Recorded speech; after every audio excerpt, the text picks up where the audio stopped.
নিজের চোখে দেখা কিছুদিন আগে একটা জানাজা পড়িয়েছে, খোদার কসম করে বলছে 6:30 ইন্তেকাল করেছে। হসপিটালের বিল দেনেওয়ালা নাই, 4 সন্তান, অ্যাম্বুলেন্সে ঘরে ঘরে আসবে, 1000-1200 টাকার বিল দেনেওয়ালা নাই। কি বুঝলেন? ক্ষণস্থায়ী দুনিয়া।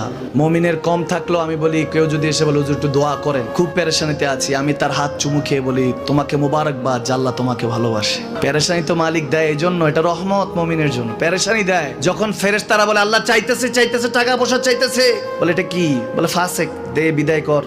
তার চাওয়া চাই, বিরক্ত লাগে, বিদায় কর, কি লাগে দে। মুমিন যখন চাইতে থাকে আল্লাহ আমাকে কিছু লাগবে, যখন একটু করে চায় আমার মাটাকে সুস্থ করে দাও, বাবাটাকে আল্লাহ আমার স্ত্রীকে, আমার আমাকে একটু তৌফিক দাও, চাইতে থাকে মুমিন। আল্লাহ বলে যখন ফেরেশতারা দেখে মুমিন চাচ্ছে, দেরি করতে পারে না, তাড়াতাড়ি খাজানা নিয়ে দিতে নেবে, আল্লাহ বলে রাখোস না, এত তাড়াহুড়া কিসে? তার চাওয়ার মধ্যে তো প্রেম আছে, একটু চাইতে দেস না। থাকুক না মুমিন আর একটু পেরেশান, থাকুক না, থাকতে দেস না।